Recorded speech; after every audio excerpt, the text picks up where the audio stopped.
Shalom, selamat pagi Bapak Ibu Saudara yang dikasihi oleh Tuhan. Saya percaya semuanya saat ini penuh dengan sukacita karena Tuhan selalu beserta kita, amin. Haleluya. Seberapa banyak saudara pagi ini rindu untuk memuji Tuhan, rindu untuk mendengarkan suara Tuhan? Angkat tangan saudara, mari kita berdoa. Bapa kami yang di surga, kami bersyukur pagi yang indah ini untuk kasih setiamu dalam hidup kami Bapa. Kami percaya ketika kami ada, itu semua karena anugerah Tuhan dalam hidup kami. Saat ini Tuhan, keadaan dunia, banyak orang dunia menjadi khawatir. Tetapi kami percaya, kami anak-anak Tuhan, kami selalu bersuka cita karena Tuhan selalu menjaga kami, melindungi kami. Pagi ini Tuhan, satu kerinduan kami ingin memuliakan nama-Mu, kami ingin memuji-Mu, memberikan yang terbaik karena kami mengasihi-Mu. Terima kasih Tuhan, terima kasih Yesus. Kami serahkan ibadah kami pada pagi ini hanya di dalam nama Yesus. Haleluya, amin. Sekali lagi shalom. Sukacita Tuhan selalu beserta kita, amin. Orang dunia boleh khawatir, boleh takut, tetapi kita sebagai anak-anak Tuhan selalu bersukacita karena Tuhan selalu beserta kita. Haleluya. Kita pujikan pujian ini Bapak Ibu, sambil kita goyangkan badan kita, biar sukacita Tuhan selalu beserta dengan kita. Haleluya.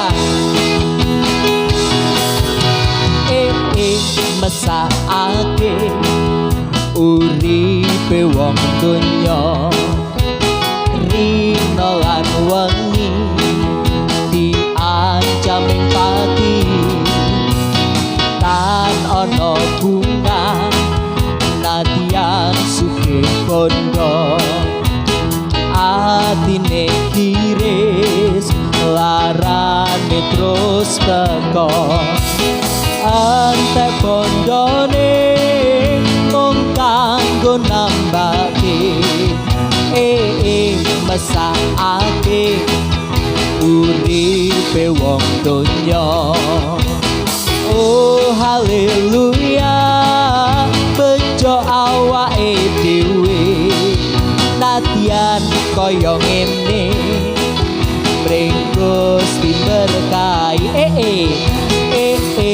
Mesake uripe wong donya, rina lan wengi diancam pati, tan ana bunga nadyan sugih kondo, atine kiris larane terus teko, entek bondone mung kanggo nambake,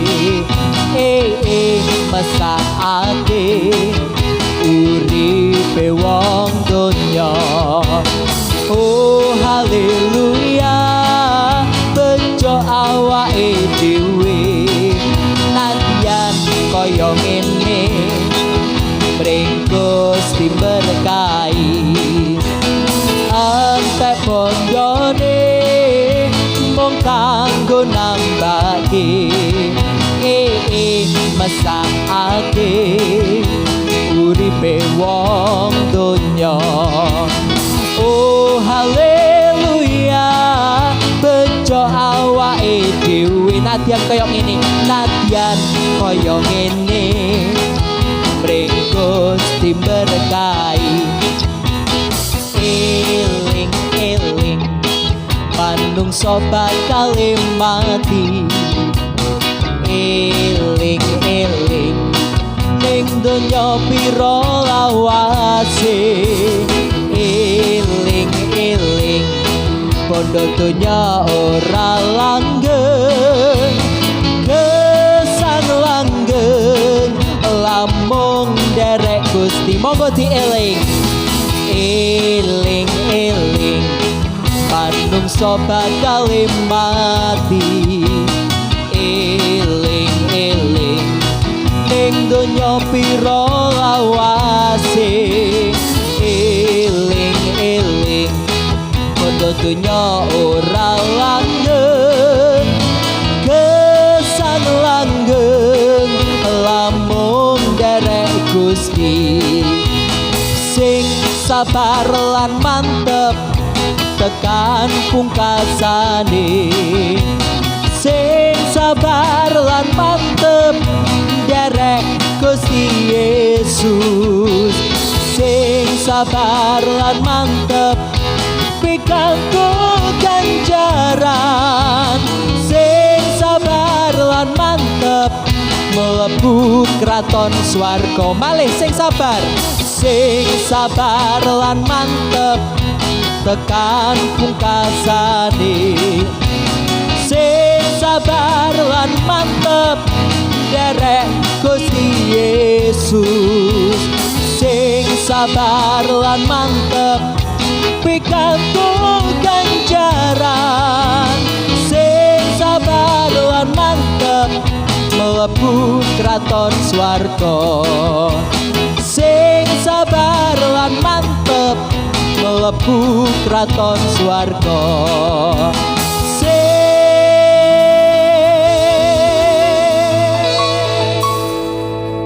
Sing kepripun Bapak Ibu sederek-sederek? Sing sabar lan mantep. Setunggal malih, sing sabar lan mantep mlebu kraton swarga.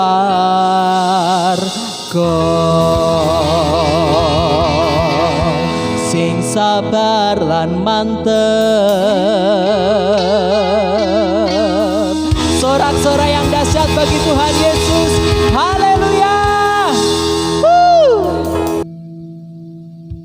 Puji nama Tuhan. Saudara, apakah hal terindah dalam hidup saudara? Apakah harta benda, kekayaan, atau apapun yang terindah dalam hati saudara? Saya percaya hal terindah dalam hidup kita orang percaya adalah Yesus Kristus. Harta dunia tidak bisa membuat kita bahagia tanpa Yesus hadir di dalam hidup kita. Kita buka hati kita siapkan hati kita menerima hal terindah, firman Tuhan yang akan menerangi setiap hidup kita. Terima kasih Yesus. Pernah ku rasa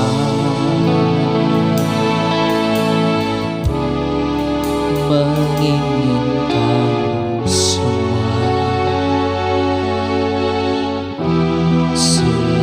segala yang ada di dalam dunia, namun masih saja tak cukup bagiku. Tanpa kau di sana, peduli hati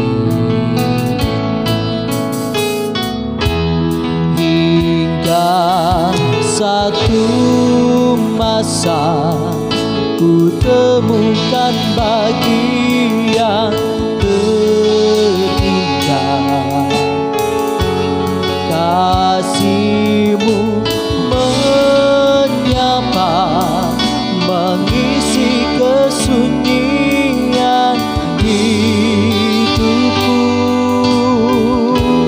Kau yang menopangku, oh Yesusku, memberi arti hidupku.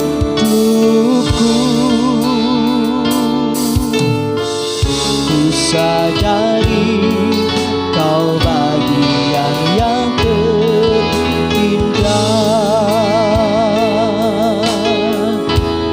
Pernah ku merasa menginginkan semua, segala yang ada di dalam dunia, namun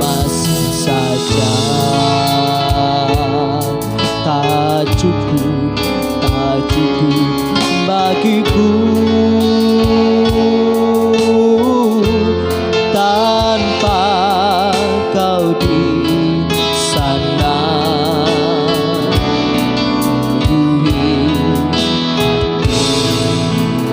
sambil angkat tangan kita sama-sama.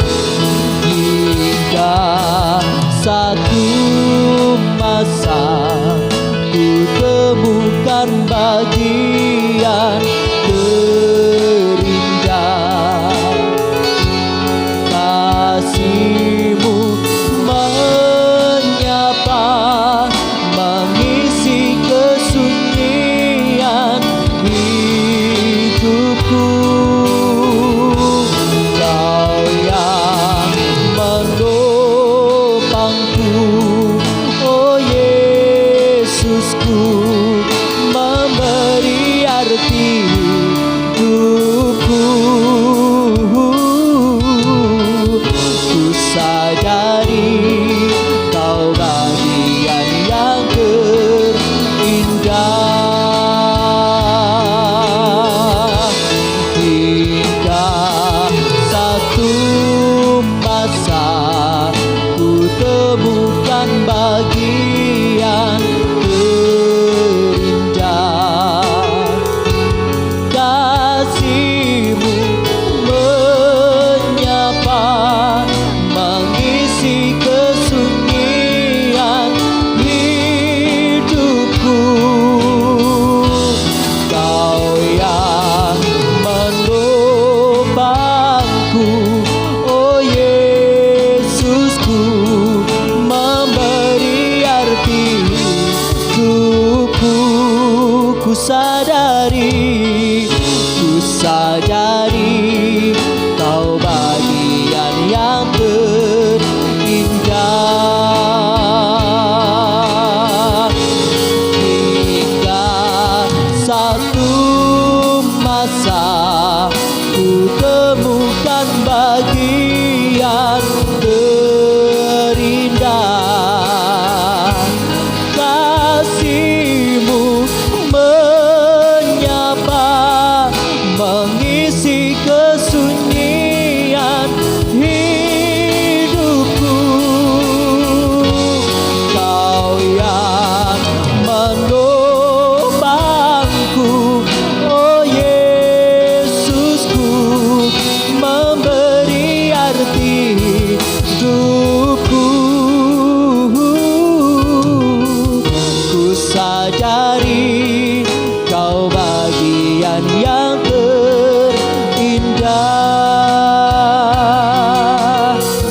Ku sadari kau bagian yang terindah. Ku sadari kau bagian yang terindah.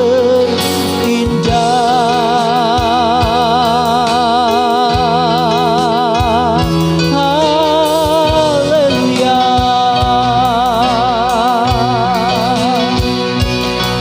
Sembah Dia,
Kami sadar Tuhan, Engkaulah hal yang terindah dalam hidup kami.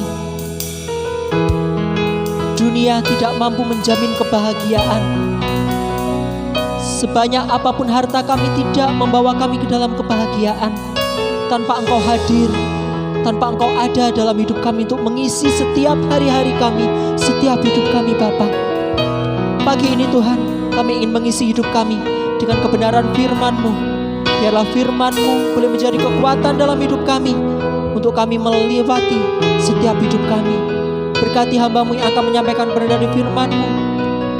Pakai hamba-Mu Tuhan, biarlah apa yang disampaikan boleh memberkati kami Tuhan Yesus. Terima kasih Tuhan, terima kasih. Kami sambut firman-Mu hanya di dalam nama Yesus. Haleluya. Amin.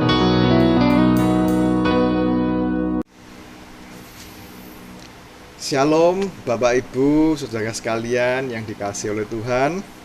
Puji Tuhan, hari ini kita boleh kembali beribadah bersama-sama.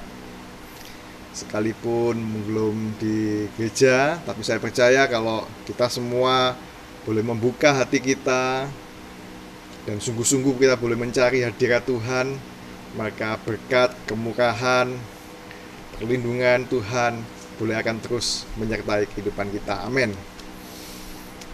Bapak Ibu, beberapa hari terakhir ini kita memasuki babak yang baru yang dinamakan babak new normal atau satu kenormalan yang baru. Ini adalah satu proses untuk kita kembali lagi memulai apa yang dulu sudah pernah kita lakukan sebelum pandemi COVID-19. Segala sesuatu akan dipulihkan kembali. Ya, kita berdoa juga untuk peribadatan di gereja kita juga ya akan dipulihkan kembali.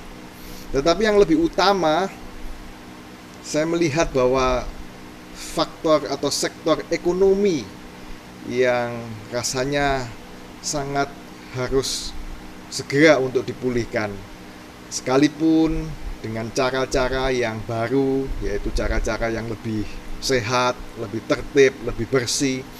Tetapi seakan-akan pemerintah Indonesia dan juga seluruh global dunia menginginkan bahwa jangan lama-lama faktor ekonomi ini bisa mandek kalau kita tidak segera untuk beranjak pulih. Bapak Ibu sekalian, hal ini menyadarkan kepada kita semua bahwa ternyata tidak ada satu negara, satu perusahaan, satu institusi yang sebesar apapun yang kemudian tidak akan tergoncangkan. Kalau Tuhan sudah berkehendak dan mengizinkan semuanya terjadi seperti pandemi COVID, maka sekuat apapun, sehebat apapun, sekaya apapun satu perusahaan, satu institusi, bisa seketika itu juga roboh atau runtuh. Demikian juga di dalam kehidupan pribadi kita. Mungkin kita memiliki banyak kekayaan, memiliki banyak hal yang kita bisa dapatkan dalam kehidupan kita. Tetapi ada kalanya ketika Tuhan mengizinkan segala sesuatunya terjadi, maka bisa saja itu hilang seketika, runtuh di dalam sekejap mata saja. Bapak Ibu sekalian, tema pada hari ini adalah bahwasanya kita harus betul-betul waspada, jangan sampai kekayaan atau apapun yang ada dalam kehidupan kita berubah menjadi satu ratapan atau tangisan. Tema kita adalah kekayaan menjadi ratapan. Diambil di Yakobus pasal yang kelima, ayat yang pertama sampai ayat yang ke-6. Orang mengira bahwa kekayaan akan mendukung kehidupan kita dari hari ke hari, menjadi sumber kesenangan, kegembiraan, keberhasilan, dan lain sebagainya. Tetapi seperti halnya oleh karena fenomena COVID, maka kekayaan bisa saja suatu ketika Tuhan mengizinkan berubah menjadi satu ratapan atau tangisan. Kita akan belajar sama-sama bagaimana hal ini bisa terjadi dan bagaimana kita sebagai anak-anak Tuhan bisa menghindari ini semua. Kita mau belajar sama-sama sekali lagi di Yakobus pasal yang kelima ayat Yang pertama sampai ayat yang ketiga kita akan membaca lebih dahulu. Yakobus pasal 5 ayat pertama sampai ayat yang ketiga. Jadi sekarang hai kamu orang-orang kaya, menangislah dan merataplah atas sengsara yang akan menimpa kamu. Kekayaanmu sudah busuk dan pakaianmu telah dimakan ngengat. Emas dan perakmu sudah berkarat, dan karatnya akan menjadi kesaksian terhadap kamu dan akan memakan dagingmu seperti api. Kamu telah mengumpulkan harta pada hari-hari yang sedang berakhir. Di ayat yang pertama, Yohanes memperingatkan atau menegur orang-orang kaya yang menjadi sasaran suratnya, bahwa orang-orang kaya pada saatnya nanti akan menangis dan meratap atas sengsara. Ini menjadi satu kontradiksi. Bagaimana mungkin seseorang yang kaya, seseorang yang sudah stabil di dalam kehidupan ekonomi atau finansialnya, kemudian bisa menangis, bahkan meratap, menderita sengsara. Ini menjadi sesuatu yang kelihatannya tidak mungkin akan terjadi. Kita membayangkan orang-orang kaya akan hidup senang, hidup dalam kemewahan, dalam kebahagiaan, kesuksesan, ya. Tetapi Yakobus kemudian menyinggung menegur mereka, bahwa mereka kalau tidak hati-hati, mempunyai sikap hati yang benar terhadap kekayaan, justru mereka dengan kekayaannya akan menangis, akan meratap atas sengsaranya.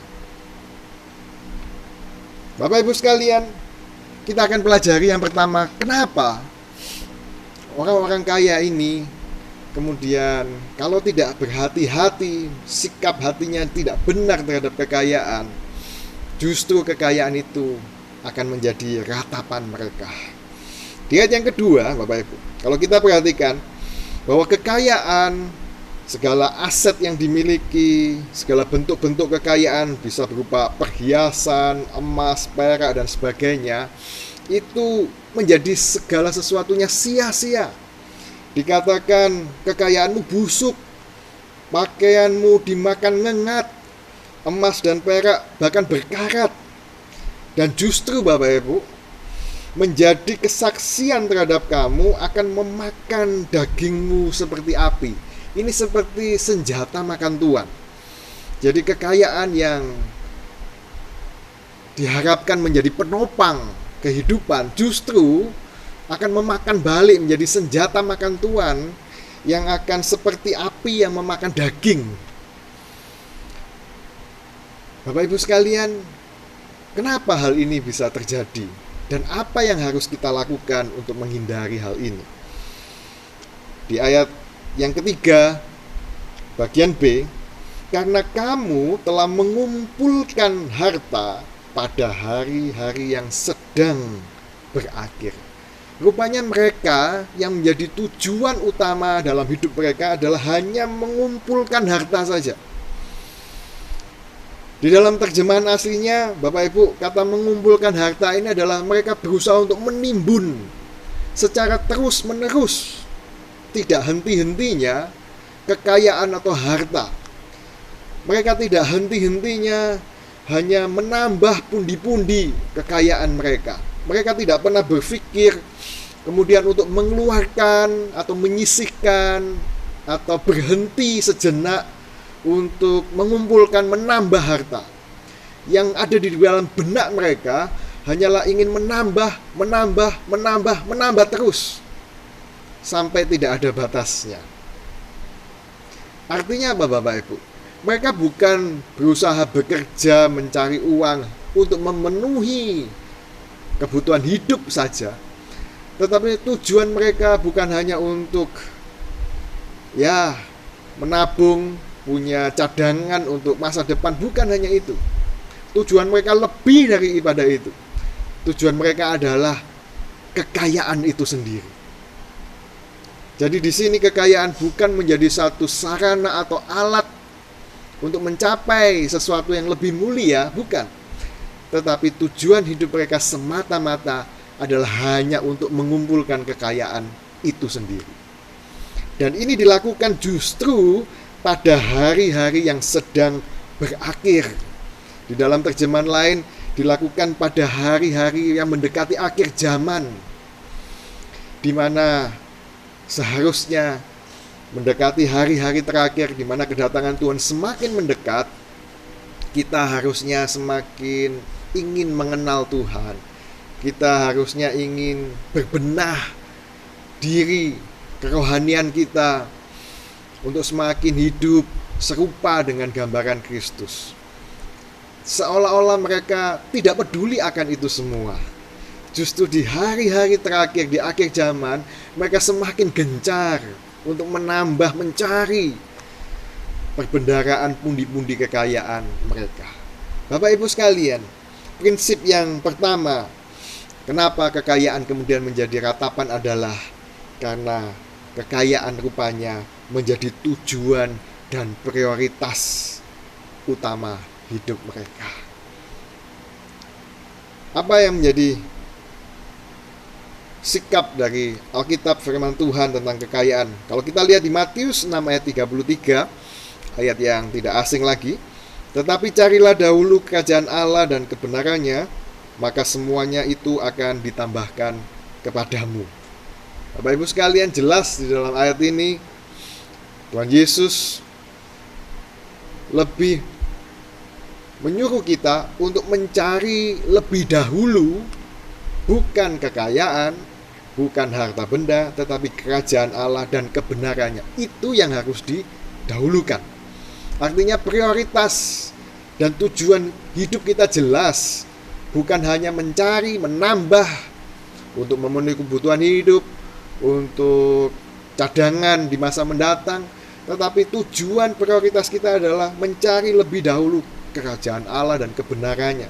Bagaimana kehidupan kita bisa lebih hari lebih berkenan di hadapan Tuhan. Bagaimana kehidupan kita lebih hari lebih lagi mengenal Kristus secara pribadi di dalam kehidupan kita. Itu yang seharusnya menjadi tujuan dan prioritas hidup kita. Jadi satu refleksi kita, bagaimana sikap kita terhadap kekayaan. Apakah selama ini kita menempatkan tujuan dan prioritas hidup kita pada kekayaan itu sendiri, pada harta itu sendiri, atau justru kita lebih memilih kerajaan Allah dan kebenarannya? Satu tes yang sederhana Bapak Ibu adalah ketika kita memperhitungkan segala sesuatunya secara untung dan rugi. Kalau kita kemudian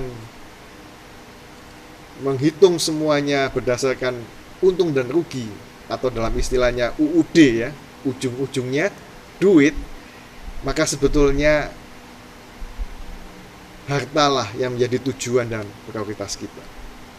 Tetapi ketika kita tidak lagi berpikir, mempertimbangkan untung rugi, apalagi di dalam kehidupan kita melayani Tuhan, mengikut Tuhan, maka sebetulnya kita bisa menempatkan Tuhan, menempatkan kerajaan Allah dan kebenarannya sebagai tujuan dan prioritas hidup kita. Coba kita koreksi kembali, kita refleksikan kembali dalam hidup kita. Jangan-jangan selama ini kita di dalam mengiring Tuhan selalu berpikir apa untungnya, apa manfaatnya, apa faedahnya buat saya mengikut Tuhan, ke gereja, melayani Tuhan dan seterusnya. Kalau itu yang terbesit di dalam benak kita Bapak Ibu, mari sama-sama kita koreksi supaya kekayaan kita tidak lagi menjadi ratapan atau tangisan. Kekayaan kita betul-betul menjadi sarana, menjadi alat, bukan tujuan, tetapi untuk mempermuliakan Tuhan, dan Tuhan berkenan akan hal ini. Baik Bapak Ibu, yang kedua, apa yang kita pelajari di ayat yang keempat, Yakobus pasal 5 ayat yang keempat, sesungguhnya telah terdengar teriakan besar karena upah yang kamu tahan dari buruh yang telah menuai hasil ladangmu. dan telah sampai ke telinga Tuhan semesta alam keluhan mereka yang menyabit panenmu. Ayat yang ke-6, kamu telah menghukum, bahkan membunuh orang yang benar, dan ia tidak dapat melawan kamu. Bapak Ibu sekalian, di sini dikatakan demi untuk memperoleh tujuan dan prioritas hidup mereka, mereka tidak segan-segan untuk menahan upah dari para buruh-buruh yang sudah membantu orang-orang kaya ini di ladangnya.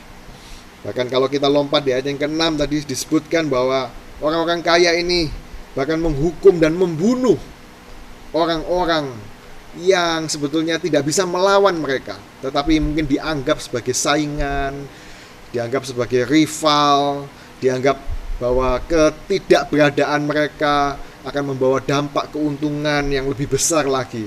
Mereka tidak segan-segan, mungkin secara tidak langsung ya, melalui hukum yang ada, mereka memperdaya hukum yang ada untuk kemudian menjegal lawan-lawan bisnis mereka. Demi untuk keuntungan, demi untuk kekayaan yang lebih lagi. Bapak Ibu sekalian, yang kedua kita pelajari adalah kekayaan bisa menjadi ratapan atau tangisan karena mendapatkan kekayaan dengan tidak adil dan merugikan orang lain. Jelas sekali bahwa perlakuan mereka dengan menahan upah adalah perlakuan yang tidak adil, tidak sesuai dengan kesepakatan yang ada. Dan mereka memperdaya hukum untuk menjegal lawan-lawan saingan bisnis mereka adalah satu tindakan yang menghalalkan segala cara, bahkan merugikan orang yang lain demi untuk mereka memperoleh keuntungan. Bapak Ibu sekalian, kalau kita lihat di dalam dunia kita hari-hari ini, di dalam dunia politik, juga di dalam dunia bisnis, praktek-praktek seperti ini ya seringkali kita lihat dalam praktek sehari-hari, di mana orang sudah tidak lagi peduli dengan cara apa dia memperoleh segala macam kekayaan atau keuntungan. Kalau perlu memakai segala macam cara, kalau perlu memanipulasi, menipu orang, kalau perlu bahkan menjegal lawan-lawan mereka, mematikan usaha-usaha mereka demi supaya keuntungannya bertambah-tambah. Bapak Ibu sekalian, tindakan-tindakan seperti itu tentu saja tidak berkenan di hadapan Tuhan. Dan teriakan orang-orang yang tertindas akan sampai kepada telinga Allah, dan Allah boleh membalaskan kepada orang-orang yang melakukan hal demikian. Kekayaan mereka justru akan menjadi ratapan dan tangisan. Apa yang dikatakan oleh Alkitab di Lukas 19 ayat 8 sampai ayat ke-9, ini kisah tentang Sakius. Tetapi Sakius berdiri dan berkata kepada Tuhan, Tuhan, setengah dari milikku akan kuberikan kepada orang miskin, dan sekiranya ada sesuatu yang kuperas dari seseorang akan kukembalikan 4 kali lipat. Sakius juga melakukan praktek yang sama dengan yang digambarkan oleh Yakobus. Dia sebagai seorang pemungut cukai juga memeras, melakukan tindakan-tindakan yang tidak adil terhadap bangsa Yahudi pada waktu itu. Sebagai seorang pemungut cukai, dia tidak hanya memungut cukai yang sudah ditetapkan, tetapi juga memungut lebih lagi. Artinya betul-betul sangat memberatkan bangsa Israel pada waktu itu, sehingga pemungut cukai dianggap sebagai orang yang berdosa. Tetapi kemudian pengenalan dia akan Tuhan membawa satu pertobatan yang indah pada diri Sakius. Dan apa yang dilakukan? Sakius memberikan setengah dari harta miliknya kepada orang-orang miskin. Bahkan dia mengembalikan 4 kali lipat kepada orang-orang yang pernah diperasnya. Bapak Ibu sekalian, firman Tuhan mengajarkan bahwa kekayaan kita bukanlah didapatkan dengan cara-cara yang tidak adil dan merugikan orang lain. justru kekayaan kita lah yang harus memberkati, yang harus kita bagikan kepada orang-orang yang membutuhkan. Dan Tuhan Yesus selanjutnya berkata, hari ini telah terjadi keselamatan kepada rumah ini, karena orang ini pun anak Abraham. Dengan cara demikian, berbagi berkat buat orang-orang miskin, orang-orang yang membutuhkan, Zakheus melakukan satu perbuatan iman yang nyata yang membawa kepada keselamatan. Indah sekali, bukan Bapak Ibu? Inilah yang Tuhan Yesus ajarkan tentang kekayaan. Sudahkah kekayaan kita boleh menjadi berkat buat orang-orang lain, orang-orang yang membutuhkan di sekitar kita? Atau justru kita memperoleh kekayaan dengan cara merugikan orang lain, berbuat tidak adil kepada orang lain? Menjadi satu refleksi kita yang kedua, Bapak Ibu. Mari sama-sama bahwa kekayaan yang dikaruniakan Tuhan boleh akan kita bagikan, kita salurkan kepada orang yang membutuhkan, sehingga sungguh kekayaan itu boleh menjadi berkat yang indah dan mempermuliakan nama Tuhan.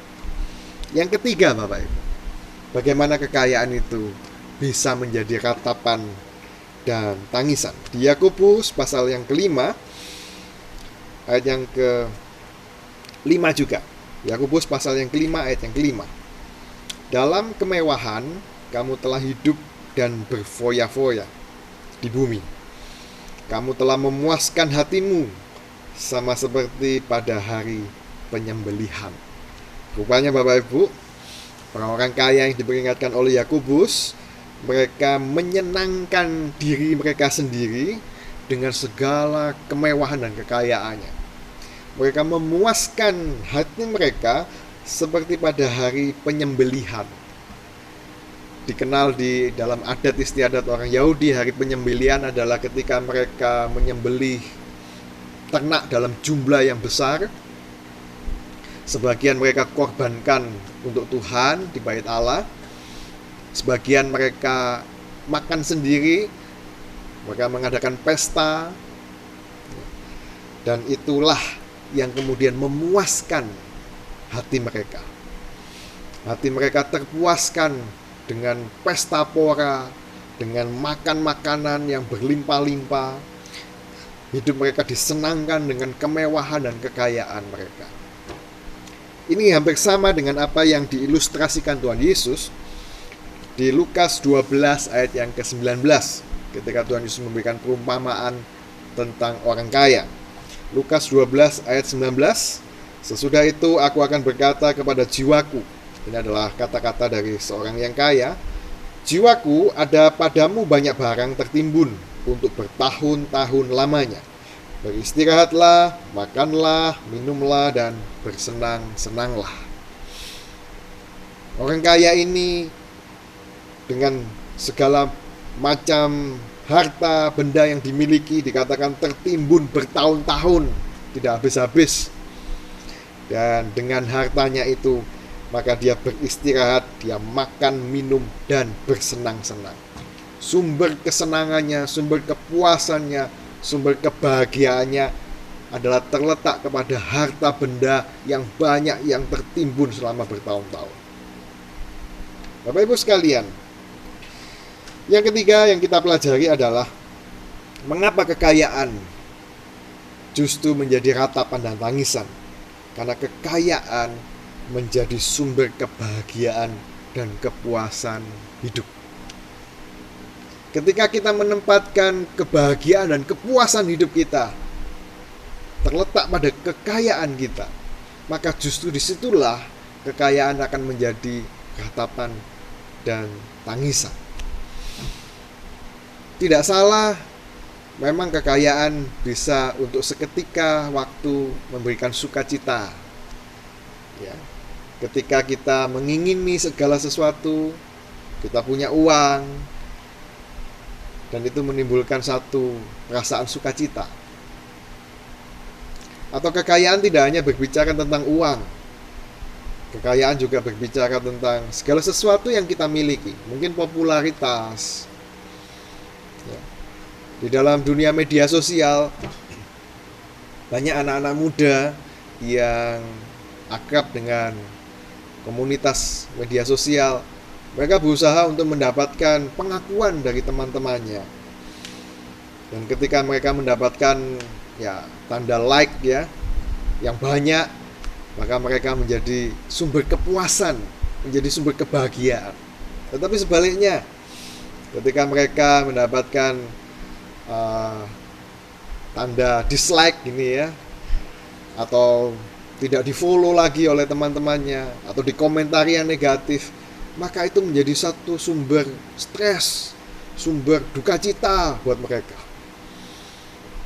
Bapak Ibu sekalian, apa yang diajarkan Alkitab? Matius 11 ayat 28 sampai ayat yang ke-29. Matius 11 ayat 28 sampai ayat yang ke-29. Marilah kepadaku semua yang letih, lesu dan berbeban berat, aku akan memberi kelegaan kepadamu.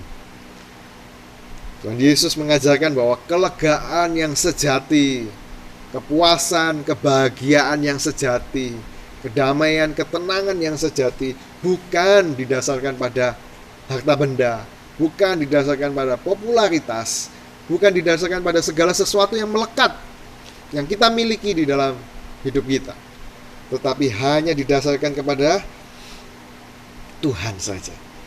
Ketika kita datang kepada Tuhan, ketika kita mengenal Tuhan, ketika kita berserah kepada Tuhan, maka disitulah seharusnya kepuasan, kebahagiaan kita yang sejati. Pikulah kuk yang kupasang dan belajarlah kepadaku, karena aku lemah lembut dan rendah hati, dan jiwamu akan mendapatkan ketenangan. Inilah ketenangan yang sejati, inilah kebahagiaan yang sejati. Sekali lagi, hanyalah kita dapatkan di dalam Tuhan, yaitu ketika kita belajar untuk mentaati firman-Nya, menuruti kehendak-kehendak-Nya, berusaha menyesuaikan kehidupan kita dengan kehidupan Kristus yang diinginkan oleh Tuhan. Maka disitulah sebetulnya sumber ketenangan kita, sumber kelegaan kita, sumber kebahagiaan kita.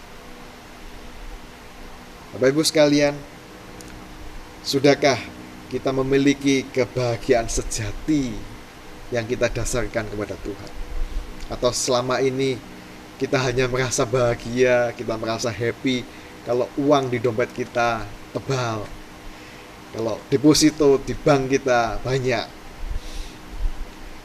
Seringkali pasien-pasien merasa stres, merasa pusing, macam-macam keluhannya.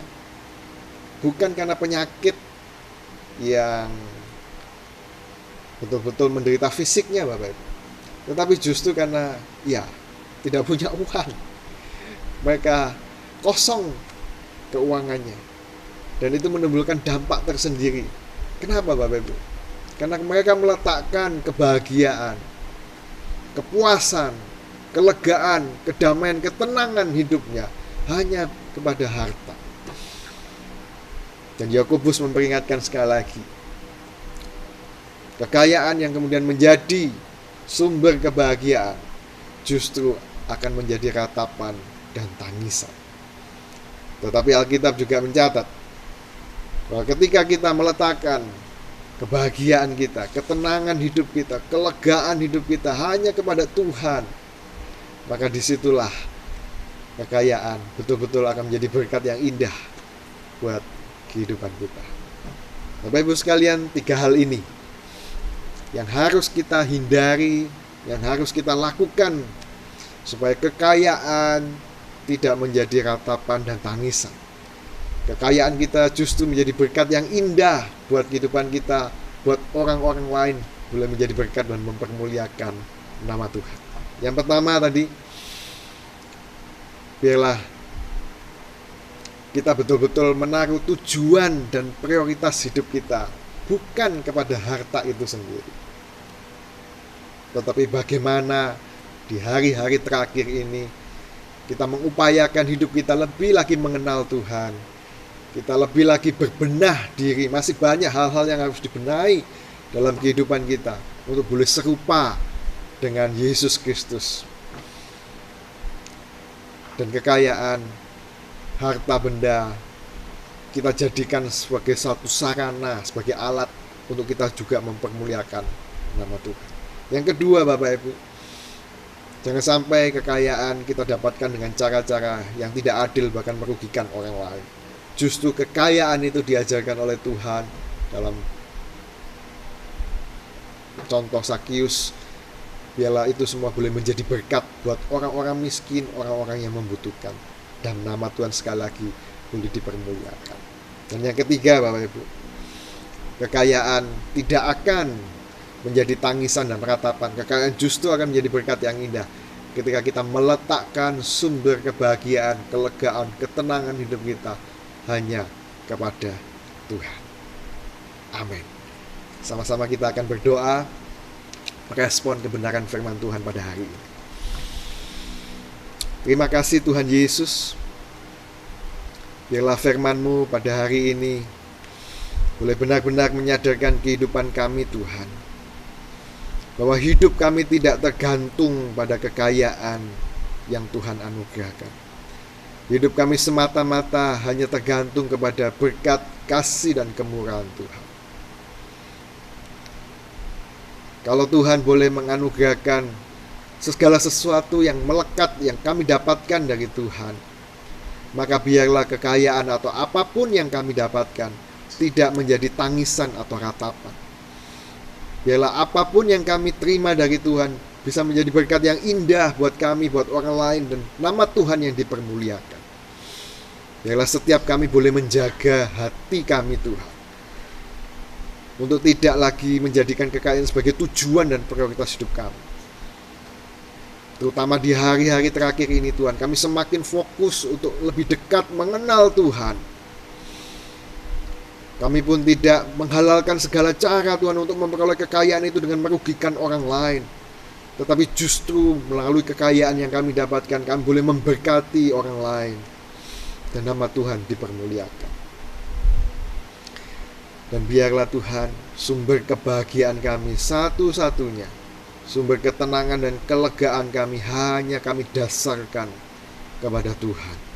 Bukan kepada kekayaan, bukan kepada harta, bukan kepada dunia ini, Tuhan, yang sangat bisa berubah sewaktu-waktu. Dimana kalau Tuhan berdaulat dan Tuhan mengizinkan segala sesuatunya bisa berubah dalam sekejap mata. Tetapi kami punya sandaran yang kuat dan teguh yang tidak akan pernah berubah, yaitu Tuhan Yesus sendiri. Terima kasih Tuhan, terima kasih. Kami mengucap syukur Tuhan. Kami percaya setiap apa yang Tuhan percayakan, segala berkat-berkat yang kami terima dari Tuhan tidak akan menjadi ratapan dan tangisan, tetapi menjadi berkat yang indah dan mempermuliakan nama Tuhan. Dalam nama Tuhan kami Yesus kami ucap syukur. Haleluya. Amin.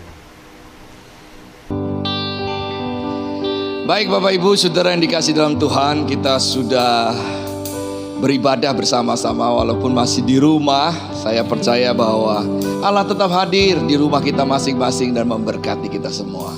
Nah kekasih Tuhan, seperti halnya kalau ibadah, kalau kekasih Tuhan akan memberikan persembahan, silahkan di rekening BCA di 033 194 3001 atas nama GBT Kristus Pengasih. Dan kekasih Tuhan yang ingin memberikan persepuluhan juga bisa di rekening BCA di 033 8888 191 juga atas nama GBT Kristus Pengasih. Kiranya Tuhan memberkati persembahan-persembahan yang diberikan, biarlah semuanya menjadi kemuliaan bagi nama Tuhan. Ya kasih Tuhan, kita akan mengakhiri ibadah kita dengan berdoa bersama-sama. Dan mari kita naikkan pujian dengan hati yang sungguh kepada Tuhan, sebab Tuhan itu baik bagi saya dan Anda. Haleluya. Bagaikan langit yang membentang, begitu luas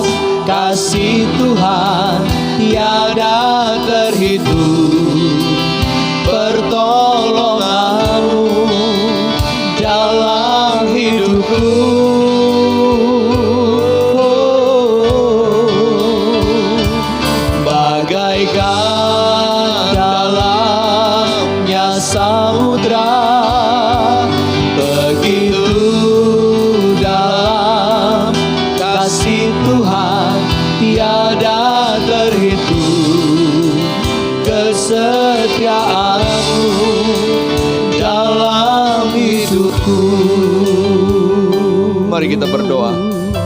Bapa di surga, kami sudah dengar firman-Mu. Biarlah kebahagiaan kami hanya dekat kepadamu.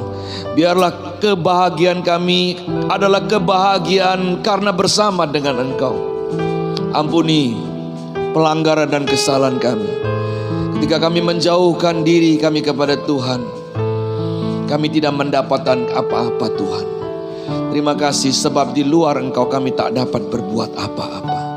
Kami tahu Tuhan sedang menyertai kehidupan kami. Dan firman-Mu datang kepada hidup kami masing-masing, di rumah kami masing-masing, secara spesial kepada keluarga-keluarga kami. Terima kasih Tuhan untuk firman yang sudah Tuhan sampaikan kepada kami melalui hamba-Mu Tuhan. Dan kami semua diberkati oleh Tuhan. Sebelum kami mengakhiri ibadah ini Tuhan, izinkan hamba-Mu ini Tuhan memberkati dan mengurapi jemaat, supaya mereka menjadi pribadi-pribadi yang bahagia bersama dengan Tuhannya. Terima kasih Tuhan, terima kasih. Terima kasih. Mari kekasih Tuhan, kita angkat tangan kita sama-sama, naik tinggi ke sorga. Urapi kami dengan urapan yang baru Tuhan, sehingga kami menyadari dan mengerti kehidupan bersama dengan Engkau adalah kebahagiaan. Urapi kami Tuhan, supaya kami melayani dengan segenap hati dan dengan segenap kekuatan kami Tuhan. Terima kasih Tuhan, terima kasih. Urapi kami Tuhan, urapi kami Tuhan. Terima kasih Tuhan, Tuhan memberkati Engkau dan melindungi Engkau. Tuhan menyinari Engkau dengan wajahnya dan memberi Engkau kasih karunia. Tuhan menghadapkan wajahnya kepadamu dan memberi Engkau damai sejahtera. Damai sejahtera yang berasal dari Allah Bapa di dalam sorga. Cinta kasih sayang kemurahan dari Tuhan Yesus dan persekutuan kuat kuasa penghiburan dari Roh Kudus menyertai kita dari sekarang sampai selama-lamanya. Terima berkat-berkat Tuhan ini. Terima berkat-berkat Tuhan ini. Terima berkat-berkat Tuhan ini. Di dalam nama Yesus kami sudah berdoa dan beribadah. Haleluya. Bagaikan langit yang membentang, begitu luas kasih Tuhan tiada terhitung. Pertolongan-Mu dalam hidupku,